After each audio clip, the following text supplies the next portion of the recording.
ఎప్పుడైనా ఎక్కడైనా మీ చేతిలోనే వార్తా ప్రపంచం. మీ మొబైల్లో, మీ కంప్యూటర్లో, మీ టీవీలో సాక్షి టీవీ డిజిటల్ ప్రసారాల కోసం లాగిన్ అవ్వండి www.youtube.com/సాక్షి TV. Subscribe Sakshi TV YouTube channel. Betting app కేసుల్లో ఇవాళ అంటే ఆగస్టు 6న ఈడీ విచారణ జరగనుంది. హీరో విజయ్ దేవరకొండ అధికారుల ముందు హాజరు కానున్నాడు. ఇప్పటికే ఈ కేసులో నటుడు ప్రకాష్ రాజ్ని ఈడీ అధికారులు విచారించారు. అనంతరం మీడియాతో మాట్లాడిన ఈయన మరోసారి బెట్టింగ్ యాప్స్ ప్రమోట్ చేయనని చెప్పాడు. తాను ప్రమోట్ చేసిన బెట్టింగ్ యాప్కు రెమ్యూనరేషన్ కూడా తీసుకోలేదని చెప్పారు. మరి ఈ రోజు విజయ్ దేవరకొండ ఏం చెబుతాడో చూడాలి. విజయ్ దేవరకొండతో పాటు రానా ఆగస్టు 11న విచారణకు హాజరు కావాలని ఈడీ అధికారులు నోటీసులు జారీ చేశారు.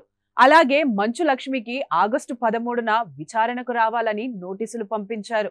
ఇవాళ విజయ్ దేవరకొండ విచారణకు హాజరైతే మనీ లాండరింగ్ కోణాల్లో విచారణ జరపనున్నారు.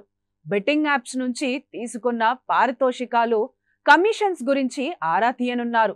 చట్టవిరుద్ధమైన యాప్స్ ఎందుకు ప్రమోషన్ చేయాల్సి వచ్చింది, అలాగే మనీ లాండరింగ్ కోణంలో ఈడీ విచారణ జరపనున్నట్లు తెలుస్తోంది. ముఖ్యంగా యాప్ నిర్వాహకుల నుంచి తీసుకున్న డబ్బులు చెక్కుల్లో చూపలేదనే కోణంలోనూ ఈడీ విచారణ జరపబోతోంది.